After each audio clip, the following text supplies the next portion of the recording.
마태복음 13장 28절 30절입니다. 주인이 이르되 원수가 이렇게 하였구나. 종들이 말하되 그러면 우리가 가서 이것을 뽑기를 원하시나이까. 주인이 이르되 가만두라. 가라지를 뽑다가 곡식까지 뽑을까 염려하노라. 둘 다 추수 때까지 함께 자라게 두라. 추수 때에 내가 추수꾼들에게 말하기를 가라지는 먼저 거두어 불사르게 단으로 묶고 곡식은 모아 내 곳간에 넣으리라 하리라. 아멘. 여러분 혹시 이 씨가 뿌려져 있는 그리고 씨가 뿌려져서 어느 정도 자란 그 논에 한번 가본 적이 있습니까? 밭이 아니고 논. 사모님이 오늘 이제 나이가 있으니까 집안에서 농사도 많이 짓고 있으니 많이 봤을 겁니다.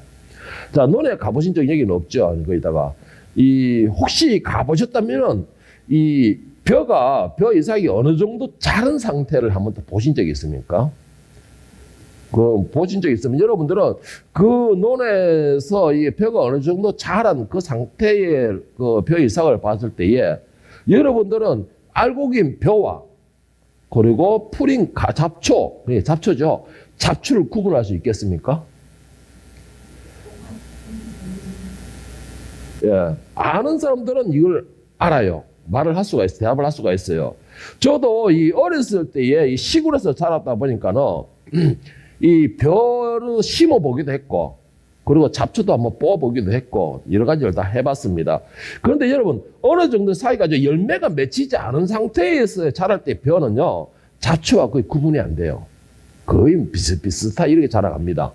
그런데 농부들이 분명히 여기서 이 논에다가 이 벼를 심을 때는 분명히 튼실튼실한 그런 알곡 씨앗을 뿌리고 좋은 씨 한번 골라서 뿌리고 그리고 거기다 벼를 심고 이렇게 하는데, 그런데 그것이 어느 정도 자랄 때 가만 보면은 잡초와 같이 자라고 있어요.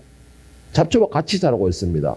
그래서 저도 이렇게 잡초를 뽑는다고 뽑아봤는데, 잡초를 뽑는다고 내 딸은 정말 구분이 안 돼요. 그게 구분이 안 돼서 열심히 내 딸을 열심히 딱 뽑아가지고 탁 뽑아냈는데, 왜 멀쩡한 벼를 뽑아! 라고 하면서 어른들한테 제가 되게 혼났던 기억이 납니다.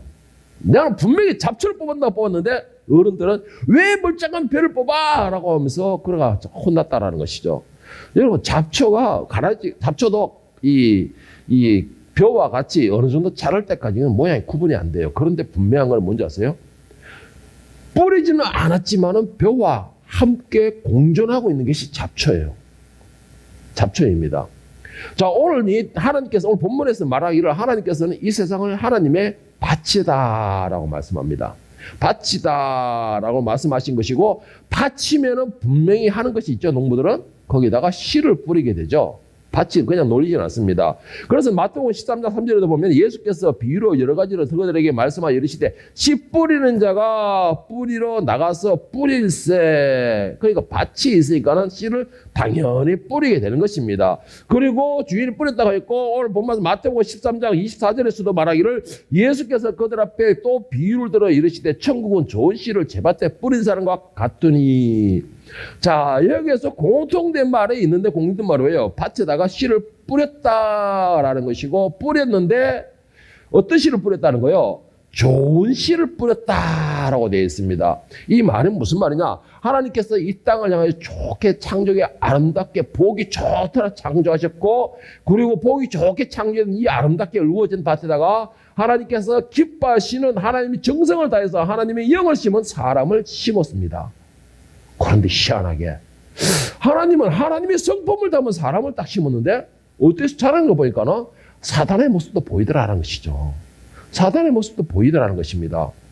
우리가 분명히 아까도 말씀드렸지만, 우리가 논에다가 벼를 심고 알고 심고 심었을 때에는 처음에는 몰라요. 모릅니다. 그리고 잡초가 함께 있는 것도 몰라요. 그런데 문제는 뭔지 아세요? 그 잡초와 함께 자라게 되면 벼에게는 상당히 안 좋은 영향을 미칩니다. 왜 그러느냐 하면은 잡초는 성장력도 엄청 빨라요. 잡초는 성장이 엄청 빠릅니다. 그러니까 쉽게 말하면 벼보다는 성장률이 더 빨라요. 이 말이 무슨 말이냐? 저는 이걸 이렇게 해석합니다. 잡초는 뭐예요? 벼를 해코지하는 거예요.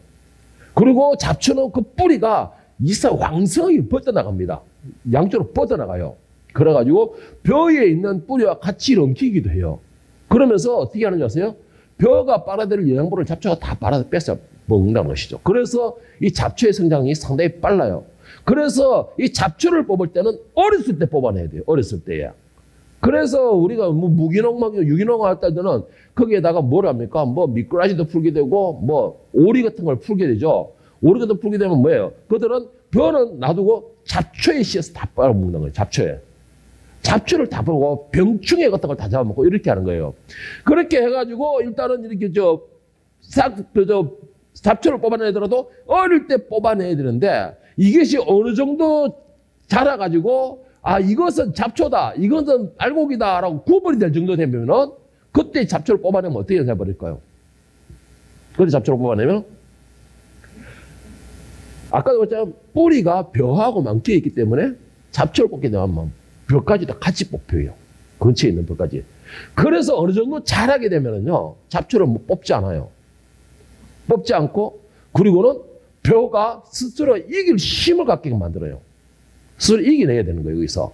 자, 이와 같이 오늘 분명히 우리에게 알곡만 씹었다라고 했는데 그곳에 잡초가 생겼는데 이것이 어찌 된 겁니까? 라고 우리는 묻습니다.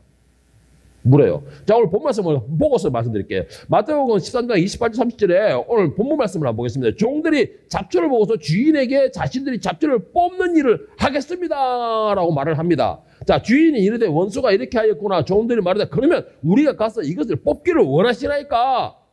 종들은 충성을 명세하는 거예요. 주인에게 충성을 하겠다는 것이죠. 자, 이렇게 말을 하니까 주인이 뭐라는 거예요? 주인이 종들이 원하는 그런 대답이 아니고 주인이 이르되 가만두어라. 가라지를 뽑다가 곡식까지 뽑을까 염려하노라. 둘 다 추수 때까지 함께 자라게 두라. 추수 때에 내가 추수꾼들에게 말하기를 가라지를 먼저 거두어 불살하게 단으로 묶고 곡식은 모아 내 곳간에 넣으라 하리라.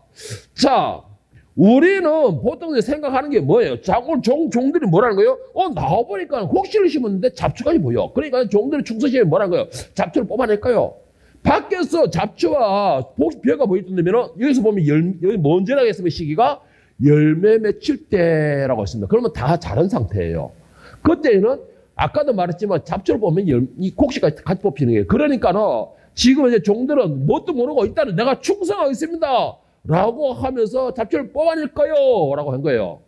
그래, 우리가 생각하기에 보통 어떻게 생각합니까? 내 주변에 원감이 괴롭히고, 내 주변에 애가 해찬이가 뚱뚱이 밥만 먹고 나를 괴롭히고, 이렇게 사무가 막 괴롭히고 그러면은 우리들한테는 그게 뭐죠? 그 사람들이 잡초죠. 잡초라고 그래요. 그런데 우리는 지금 어떻게 기도했습니까? 그렇지! 주야, 내가 알곡이고 주님의 자녀인데 내가 어째요 저 잡초들에게 내가 당하고 잡초들이 괴롭힘을 당하고 도저히 저것들이 내가 먹을 영양분을 다 뽑아가가지고 내가 힘들어서 못 살겠습니다. 그러니 다 뽑아주시죠 라고 기도를 했습니다. 우리는 지금까지 그렇게 기도했다는 것이죠. 그런데 해결되는 거는 없어 해결되는 거는. 그런데 한 가지 문제 해결된 게 뭐가 있어요? 나만 강해져. 나는 강해져. 일단은 뭐예요? 내가 지금 여기 이 자리에 있다는 거는 내가 강하다는 것이에요. 예. 이 자리에 지금 내가 있다는 거는 내가 일단은 지금까지는 그 사람을 이겼다라는 것이에요. 이겼기 때문에 내가 이 자리에 있는 겁니다. 그리고 종들이 말하는 건 뭐예요?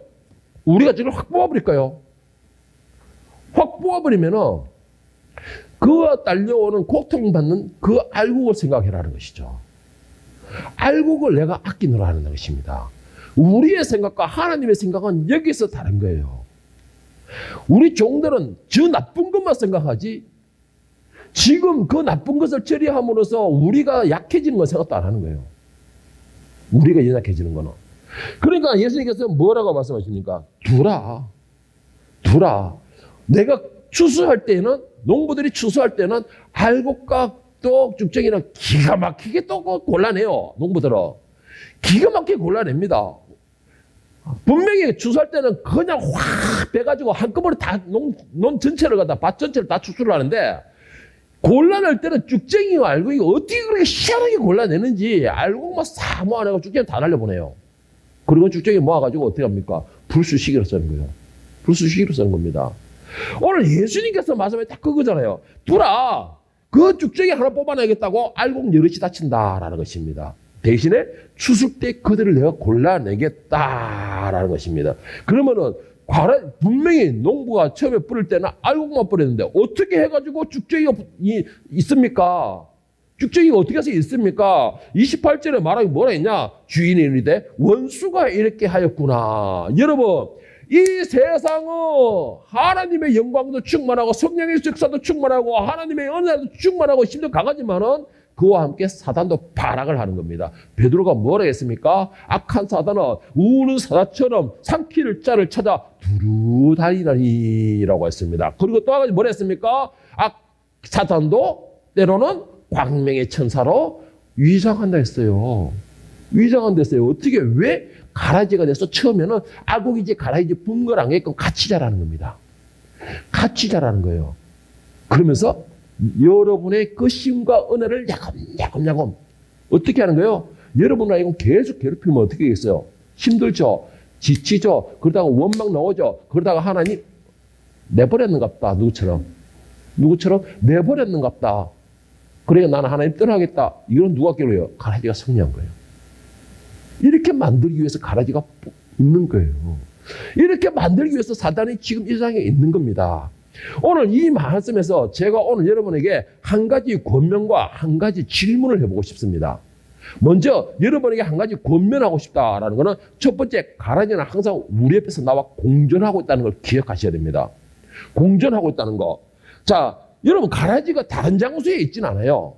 다른 장소에 멀리 장소에 있는 것 같으면 우리가 가라지가 있든지 말든 상관할 필요 없죠. 그들 어차피 뭐든지 뭐 지맘대로 살다가 지쳐 죽든지 아니면 길거리에 자라서 누구한테 발표가 죽든지 그건 상관없습니다. 그런데 문제는 왜 문제가 되느냐? 가라지는 나와 항상 가까이에서 나와 연결되어 있다는 거예요.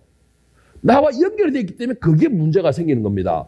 오늘 보면 13절, 24절에서 26절에 보면 예수께서 그들 앞에 비유로 들어 이르시되 천국은 좋은 씨를 제밭에 뿌리는 사람과 같으니 사람이 잘 때 그 원수가 와서 곡식 가운데 가라지를 덧뿌리고 갔더니 사기 나고 결실할 때 가라지도 보이기를. 자, 여기에서 보기 위해서 25절에 뭐라 했어요? 사람들이 잘 때 원수가 와서 어떻게 한다는 거예요? 곡식 가운데 가라지를 덧뿌렸다. 가라지를 멀리 뿌린 게 아니라는 거예요. 길가에 뿌린 게 아니라는 거예요. 바로 내 옆에다 뿌린 것입니다. 여러분, 가라지는 멀리 안 있습니다. 기억하시기를 바랍니다. 가라지는 멀리 있지 않아요. 여러분, 이게 우리가 생각하기를 왜 하나님 저 사람이 나를 괴롭힙니까? 바로 내 옆에 가라지가 있기 때문에 나를 괴롭히는 거예요. 나와 함께 공존하고 있기 때문에 괴롭히는 겁니다. 원수는 멀리 있지 않습니다, 여러분. 원수는 멀리 있지 않아요. 원수가 멀리 있으면 그냥 미운 놈 욕하고 말죠. 왜? 너무 멀리 있으니까 어떻게 할 수 있는 방법이 없으니까. 원수가 바로 내 옆에 있으니까 내가 칼을 가느니 하고서 과도를 갖고 있는 거예요. 왜? 복수를 칼을 간다는 것이죠. 내 옆에 있기 때문에. 그래서 내가 복수를 하겠다라고 하는 것인데 예수님께서 말씀하시는 뭐라고 하시느냐? 마태복음 10장 34, 36절에 보면 내가 세상에 화평을 주러 온 줄 생각지 말라. 화평이 아니요 금을 주러 왔노라. 내가 세상에 온 것은 사람이 그 아버지와 딸이 어머니와 며느리가 시어머니와 불화하게 함이라. 사람의 원수가 자기 집안 식구니라. 그렇다 해서 내 가족과 내 자매끼리 형제밖에 치고받고 싸워 죽이라 싸우라는 뜻이 아닙니다. 이게 아니에요. 왜 무슨 말이냐? 그만큼 가까이에 있다 이 말입니다. 가까이에 있으면서 나를 방해한다.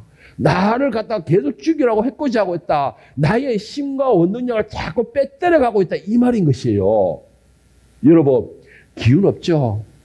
하나 계산하니까 기운 없죠? 너무나 시달리니까는, 너무나 대적이 많고 시달리다 보니까는 내가 기운이 쫙 빠져, 내가 기운이 쏙 빠져나가는 것 같죠?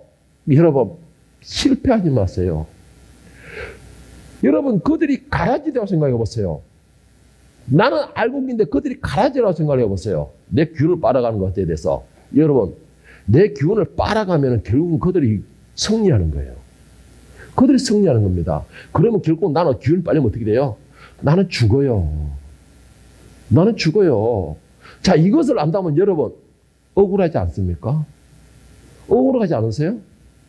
나는 열심으로 그냥 알고 심어서 하나님께 기쁨을 드리라고 희망과 소망을 가지고 막 이렇게 살아가고 있는데 나도 모르게 자꾸 기운을 빠져들어가. 나도 모르게 싸우는데 계속해서 기운을 빠져들어가. 여러분, 상대하지 마세요. 상대하지 마세요. 가라지를 내 옆에 있든지 말든지 어차피 지금 현재 잘리지가 않는다는 거는 이제 곧 추수 때가 되었다는 것입니다. 지금 현재 가라지가 내 옆에서 뽑혀나가지 않는다는 건 추수 때가 다 됐다는 것이에요. 그런 것 같으면 여러분 인내하시기 바랍니다.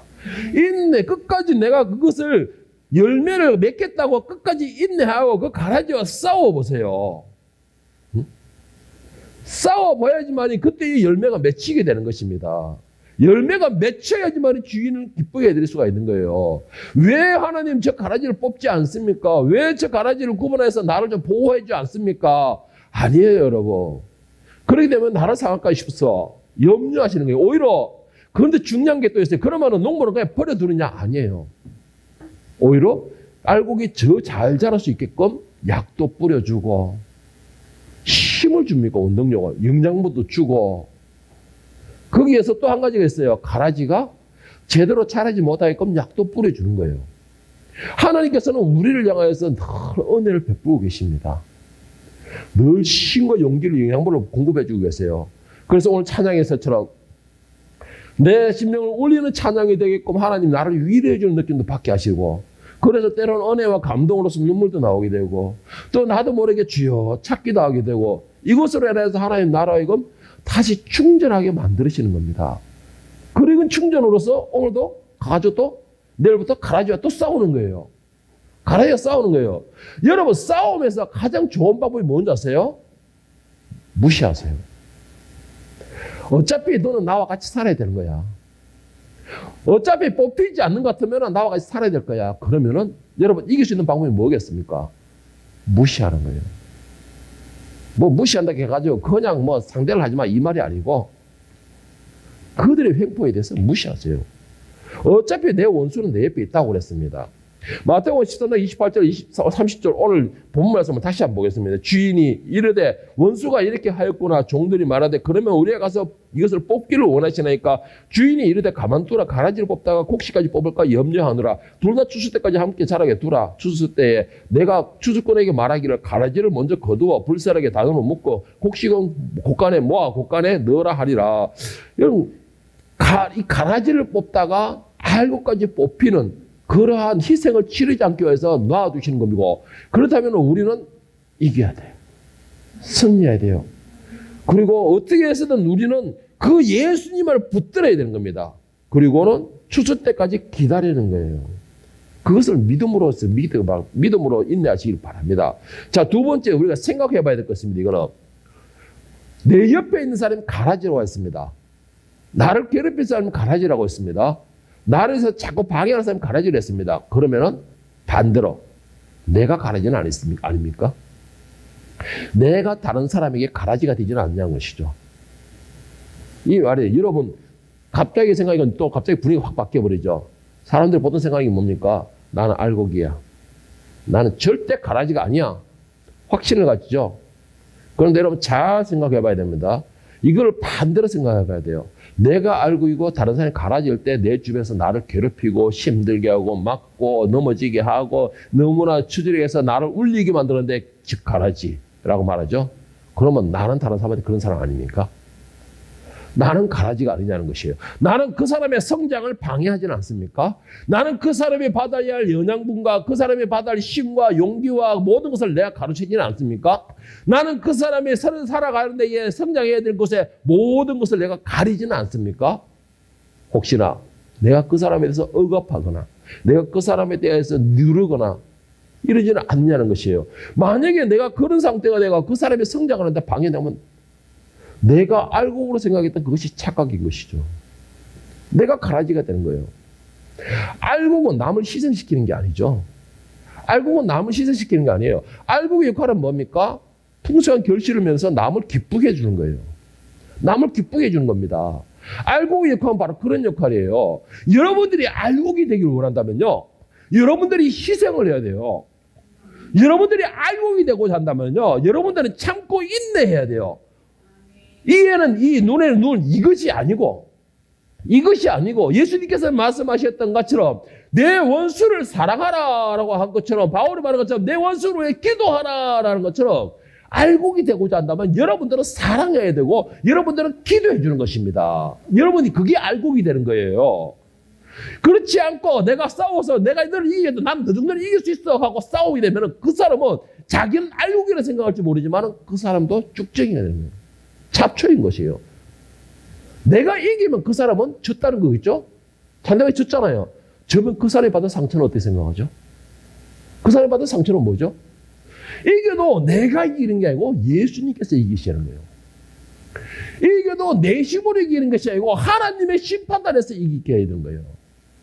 그래야지만이 내가 알곡으로서의 사명을 감당하는 것입니다. 알곡은 내가 튼튼한 열매를 맺힘으로써 남을 기쁘게 해주는 거예요. 주인을 기쁘게 해야 되는 것이고 남에게 배불려 주는 것이고 남에게 영양분을 공급해 주는 게 알곡의 사명입니다.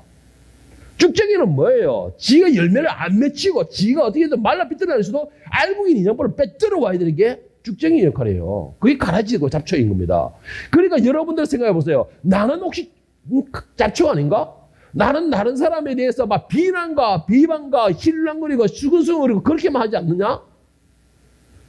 비난과 힐랑과 수근수근거리고 욕하고 뒷담 누굴 볼때 요즘 말로 뒷담하고 이것은 결국 뭐예요? 그 사람의 길을 빨아오는 거잖아요.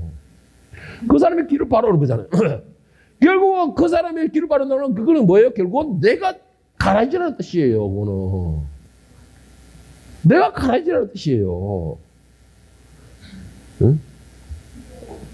여러분 가라지의 특징에 대해서 미가 7장 1절에서 6절에서 이렇게 말하고 있습니다. 가라지의 특징입니다. 여러분 여기 속하지 않는 거 잘 보세요. 조금 여기 과격한 은사입니다. 마지막 말씀이 돼가지고 마지막 때의 말씀이 돼가지고 세 번 정도 제가 읽어드릴게요. 이 땅에 신실한 사람은 하나도 남지 않았다. 정직한 사람이라고는 본래야 볼 수도 없다. 남아있는 사람이라고는 다만 사람을 죽이려고 숨어서 기다리는 자들과 이웃을 올가미에 걸어서 잡으려고 하는 자들 뿐이다. 악한 일을 하는 데는 이력이 난 사람들이다. 모두가 탐욕스러운 관리, 돈에 매시된 재판관, 사리사욕을 채우는 권력자들 뿐이다. 모두들 서로 공모한다. 그들 가운데서 제일 좋다고 하는 자도 쓸모없는 잡초와 같고 가장 정직하다고 하는 자도 가시나무 울타리보다 더 고약하다. 너희 파수꾼의 날이 다가왔다. 하나님께서 너희를 심판하실 날이 다가왔다. 이제 그들이 혼란에 빠질 때가 되었다. 너희는 이웃을 믿지 말아라. 친구도 신뢰하지 말아라. 봄에 안겨 잠든 아내의 말도 아내에게도 말을 다 털어놓지 말아라. 이 시대에 아들이 아버지를 경멸하고 딸이 어머니에게 대들고 며느리가 시어머니와 다투고 사람의 원수가 곧 자기 집안 사람일 것이다. 자, 좀 빠르게 읽지만 여러분들 빠르게 읽어서 여기 탁탁 저건 내 말인데 저건 내 말인데 저건 내 말인데 하고 탁탁 찔렸을 것 같은데 여러분 해당 사항이 없습니까? 미가서 7장 1절에서 6절의 말씀에 여기에 가라지들의 모습이 나와 있습니다. 쉽게 말해서 악한 것들의 모습이 나와 있다는 것이죠.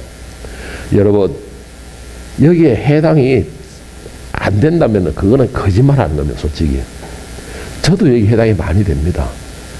그런데 중요한 게 뭔지 아세요? 내가 그것도 중요한 거는 나는 안다라는 거잖아요. 나는 해당이 된다라는 걸 안다라는 거예요. 여러분 이걸 깨우치기를 바랍니다. 하나님께서는 우리에게 내가 내 성품과 같이 온전하게 만들었으니 온전해라. 그런 게 뭐야? 죄에서 따라 깨끗하라 이게 아니에요. 나는 생각을 그럽니다. 우리는 그럴 수가 없어요. 그러면 뭘 보고 온전하느냐? 나는 최소한 내가 죄인인 걸 깨닫고 내가 죄를 알고 그리고 하나님의 성품을 닮아간다는 것은 사랑할 수 있고 회개할 수 있는 것. 저는 이걸 말하고 싶습니다. 여러분 미가서 7장의 이 말씀대로 내가 이 말씀은 내하고 해당이 전혀 없습니다. 그러면 이 사람 정말 완벽한 퍼펙트한 사람입니다. 그런데 이 사람 퍼펙트한 사람 이 사람이 더 큰 죄인이라고 봅니다. 저는 자기가 퍼펙트하다 생각하는 사람. 왜? 가장 극기적인 가장 인간의 습성들이 다 담겨 있어요. 이게 가장 기본적인 습성들이 다 담겨 있습니다. 그런데 중요한 거는 내가 여기에 해당되고 주님 나는 죄인입니다. 나는 죄인이네요. 바울이 말한 것처럼 나는 죄인 중에 괴수입니다 라고 말한 것처럼 주님 나는 죄인 중에 괴수라서 나는 어찌할 데 없고 어떻게 할 바를 모르겠습니다. 나의 이 공간 영혼을 어떻게 해야 되겠습니까? 이 기도를 할 수 있는 사람이 알곡이래요. 저는 제가 볼 때는 이 기도를 할 수 있는 사람이 그 사람이 하나님의 사람이에요. 이 기도를 할 수 있는 사람 그 사람이 예수님의 성품을 닮은 사람이에요. 왜? 그거는 네 꼬라지를 알기 때문에 내 꼬라지를 알기 때문에 그래서 해결할 방법도 예수밖에 없다는 걸 알기 때문에 여러분 그 사람이 알곡이에요. 돌이킬 줄 아는 사람 회개할 줄 아는 사람. 그런데 오늘 이 가라지의 특징을 미가서 7장에 말한 이 특징을 아는 사람이 없어요. 나는 깨끗하다. 나는 아니다라고 생각하죠. 자신이 잡초라는 생각은 전혀 하지 않는다는 것이죠. 여러분들도 남을 험담하고 수근수근하고 뒷담하고 어떠고 저떠고 이러면은 여러분도 똑같은 잡초예요. 그 사람의 영향을 빨아들이는 것입니다. 오늘 1부에서 그렇죠. 내 주인이 저렇게 부당한데요. 여러분, 부당하도 순종하라는 게 말씀이에요. 괴롭혀도 그에게 괴롭힘에 대해서 기도로서 인내로 참으라는 게 말씀입니다. 왜? 그것이 종의 본분이기 때문에. 그런데 우리는 왜 내가 저렇게 해야 돼요? 왜 이렇게 해야 돼요? 와, 이랬습니까? 뭐 때문에? 그러면서 막 내가 이 속이라 시원하라고 막 입에서 나팔을 막 불죠. 속이라 시원하라고 나팔을 막 부는데 알곡들은 그 나팔 속에서도 뭔가가 찝찝해. 그렇죠. 뭔가 찝찝해. 시원한 건 아는데 시원하지 않으면서 뭔가 찝찝하고 그래요. 그게 알곡의 모습이에요. 그래야 돼요, 여러분. 그렇게 나중에 깨닫게 되면 뭐예요? 아, 이거 별 볼 일 없더라. 여러분, 그거는 하나님 원하시는 게 아닙니다. 마태복음 10장 22절은 뭐라고 하신지 아세요? 또 너희가 내 이름으로 말미암아 모든 사람에게 미움을 받을 것이나, 미움을 받을 것이라는 건 뭐예요? 내가 알곡이지만은 잡초와 함께 있다라는 걸 말하고 있습니다. 그 잡초는 나를 괴롭히고 있다는 것이에요. 그 잡초는 나에게서 영양분을 계속 빨아다가 내 길을 빠지게 만들고 있다는 것입니다. 그러나 하는 말씀이 있어요. 끝까지 견디는 자는 구원을 얻으리라. 여러분이 알곡인 걸 믿습니까? 그러면은 그 가라지를 뽑으려고 하지 마시고 인내하십시오. 견디십시오. 그 가라지가 내 영을 빨므로 해서 나는 더 강해진다라는 거. 그 가라지가 나에게 햇빛을 막음으로 해서 나는 더 강해진다라는 거. 그 가라지가 나를 막 흔들면 흔들수록 나는 더 튼튼해진다는 거. 그것으로 감사하고 인내하시기를 바랍니다. 그러면서 미가서 7장 7절 8절에서 뭐랬냐? 끝까지 내가 인내하고 강해지고 믿음을 세워주고 하는 사람들에 향해서 그러나 나는 희망을 가지고 주님을 바라본다. 나를 구원하실 하나님을 기다린다. 내 하나님께서 내 간구를 들으신다. 내 원수야 내가 당하는 고난을 보고서 미리 허무하지 말라. 넘어져도 다시 일어난다. 지금은 어둠 속에 있지만 주님께서 곧 나의 빛이 되신다. 희망을 가지시길 축복합니다. 아멘. 다시 한번 읽어드릴게요. 그러나 나는 희망을 가지고 주님을 바라본다. 그러니까 무슨 말이에요? 너희가 막 나를 괴롭히고 아까 이게 나오는 것처럼 아까 내가 읽어드린 것처럼 막 수근수근하고 막 압력이 나오고 뭐가 이제 권력이 나오고 신가에서 온갖 불의가 나오고 온갖 잡담이 나오고 그렇게 괴롭힐지라도 그러나 나는 희망을 가지고 주님을 바라본다. 나를 구원하실 하나님을 기다린다. 내 하나님께서 내 간구를 들으신다. 내 원수야 내가 당하는 고난을 보고서 미리 허무해하지 말아라. 넘어져도 다시 일어난다. 지금은 어둠 속에 있지만 주님께서 곧 나를 빛 가운데로 인도하신다. 너희가 나를 아무리 괴롭힐지라도 나는 주님을 바라본다. 그 주님께서 나를 구원하시키고 나는 하나님께로 인도하실 것이다. 그리고 그 주님께서 나의 기도를 들으신다. 그러니까 너희 원수야 지금 너희가 이겼다고 웃고 지금 너희가 이겼다고 춤추지 마라. 곧 추수꾼이 와서 너희를 추수할 때에 나는 주님 품에 안에서 너희 심판을 내가 바라볼 것이다. 이 말이에요. 나는 그곳에 영광을 얻을 것이다. 이 말이에요. 그러니까 예수님께서 말하셨어요. 비록 너희를 핍박할지나 끝까지 견디는 자는 구원을 얻으리라. 그래서 구원이라는 게 뭐예요? 원수들이 심판당할 때 우리는 그 심판을 참관하는 거예요. 나를 괴롭혔던 자들 앞에서 나는 세워지는 겁니다. 나를 괴롭혔던 자들 그들이 내 발밑에서 심판을 당하는 걸 보게 하시겠다는 거예요. 이게 알곡들에게 주어진 특혜인 것입니다. 그런데 여러분 뒤에서 수근수근하고 온갖 잡신하고 춤을 추고 해보세요. 그 알곡이 슬슬 허물어져요. 그 알곡이 슬슬 허물어지고 나중에는 분명히 모양은 알곡인데 문제는 더 심각한 게 있어요. 쭉 가라지는 보면 딱 표가 나죠. 그런데 주인을 우롱하는 게 뭔지 아세요? 우롱하는 게? 진짜 우롱하는 게 있어요. 주인을. 모양은 알곡인데 알맹이가 비었어. 정말 기분 나쁘죠?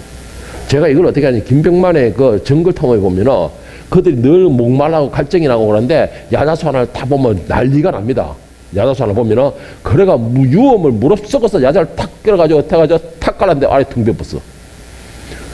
그러면 그들 난리가 납니다. 속한 미 어쩐 미 하면서 오히려 박살을 내버려요. 그거를 그 야자수 그 값지를. 여러분 제일 심각한 문제가 뭔지 아세요? 알곡의 모양만 가지고 알맹이가 없는 겁니다. 쭉정이라고 하죠. 이거를 가라지가 이거 쭉정이에요. 이거는 뭐겠어요?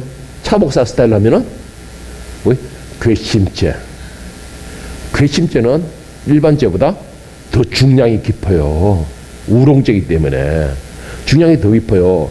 여러분 요것도 한번 생각해 보세요. 나는 가라지가 아닙니까? 나는 아닌 것 같은데, 그러면 여러분은 모양만 있는 곡식이 아닙니까? 알곡이 없는 모양만 있지는 않습니까? 그런 사람에게는 더 큰 심판이 임하게 될 것입니다. 여러분이 알곡이 터실터실하게 모이려면 남들 중보하는 자리에 끼지 마세요. 남들 험담하는 자리에 같이 험담하지 마세요. 그리고 욕하지 마세요. 욕하려면 차라리 앞에서 대놓고 하세요. 앞에서 대놓고. 권력 앞에서 물론 순종해야 됩니다. 권력 앞에서는 순종해야 돼. 그건 하나님 법입니다. 순종하지 못할 것 같으면은 그냥 가서 비루먹더라도 나오세요. 그러면은 여러분 그거는 맞습니다. 내가 하나님의 은혜를 쏟을 것 같으면은 그렇게 하지 마세요. 그러나 그것이 하나님이 원하실까요? 그것이 하나님이 원하실까요? 그게 아닐 거예요. 하나님은 보내신 자리에서 인내하고 견디고 열매를 튼실하게 맺혀라 라는 것입니다. 여러분 중요한 게 있어요. 곡식이 바람과 뜨거운 태양을 맞지 않고 온실에만 딱 있는 곡식은 열매가 탐스럽지 않습니다. 아름답지가 않아요. 그런데 외지에서 노상에서 바람과 태양과 추위에 다 견뎌본 곡식은 더 아름답고 더 달고 아름답게 열립니다. 여러분 지금 힘드십니까? 가라지가 너무 많아서 내가 너무나 견디기 힘드세요? 그러면 내 열매는 더 아름답다는 걸 생각하세요. 내 열매는 예수님께서 더 아름답게 피우고 더 큰 희망을 걸고 있다고 생각하세요. 그러면서 견디세요. 어떻게 견디느냐? 로마서 8장 5절 9절에서 사도 바울은 이렇게 말하고 있습니다. 육신을 따르는 자는 육신의 일을, 영을 따르는 자는 영의 일을 생각하니 육신의 생각은 사망이요 영의 생각은 생명과 평안이니라. 육신의 생각은 하나님과 원수가 되나니 이는 하나님의 법에 굴복하지 아니할 뿐 아니라 할 수도 없음이라. 육신에 있는 자들은 하나님을 기쁘게 할 수 없느니라. 만일 너희 속에 하나님의 영이 거하시면 너희가 육신에 있지 아니하고 영에 있나니 누구든지 그리스도의 영이 없으면 그리스도의 사람이 아니니라. 한마디로 정리하면 여러분들이 어디를 소망을 두고 있습니까? 여러분들이 한마디로 누구를 생각하고 있습니까? 어디를 목표로 삼고 있습니까? 거기에서 여러분들은 육신의 사람이냐 영의 사람이냐는 표가 나는 것입니다. 그리스도의 사람, 그리스도에 속한 영의 사람들은 오직 생각하는 것은 그리스도의 영광만 생각합니다. 그리고 하늘의 영광만을 소망하는 것이죠. 그리고는 그것을 위하여서 다른 것은 보지 않는 것이죠. 다른 소리를 듣지 않는 것이에요. 다른 것에는 관심을 두지 않는 것입니다. 내가 오직 열매를 맺히고 내가 목표하는 것은 오직 저곳에 있다라는 것으로 달려가는 것이에요. 그것을 위해서 내가 오늘을 참고 인내하고 다스리는 것입니다. 그것이 오늘 일부인 자유라는 것이 거기에 대한 것이에요. 여러분 오늘 이 자리에 있는 여러분들은 내 옆에 가라지가 있다고 불평불만으로 오히려 내 힘을 낭비하지 마십시오. 내 옆에 가라지를 왜 뽑지 않습니까? 라고 불평불만 원망함으로 해서 내 은혜를 쏟지 마십시오. 그거는 저는 볼 때는 제가 말하고 싶은 거는 그거는 자기 은혜를 자기가 스스로 쏟아버리는 것이에요. 손해잖아요. 내가 왜 심판의 대상인 가라지를 때문에 내 은혜를 쏟아야 됩니까? 억울하잖아요, 여러분. 쏟지 마시길 바랍니다. 가라지가 있음에도 하늘에서 내려주신 은혜를 누림으로 내가 그 은혜로 더 감사할 수 있는 한 단계 성숙한 믿음을 가지기를 바랍니다. 내 가라지가 있음으로 해서 나를 더 튼튼하게 세우시고 더 튼튼하게 하나님의 붙들게 하기 위한 하나님 뜻에 또 은혜를 감사하시기를 바랍니다. 그 중에서 나는 또 열매를 그 가라지 쭉쟁이들 가운데서도 열매를 탐스럽게 열려가지고 정말 하나님의 영광을 더 높이 나타낼 수 있는 여러분의 정말 충실한 정말 탐스러운 그런 열매로 주인을 기쁘게 해드릴 수 있는 진정한 하늘의 사람, 하늘의 상속권자, 하늘의 영광을 얻을 수 있는 기쁜 자녀가 되기를 예수님의 이름으로 축원합니다.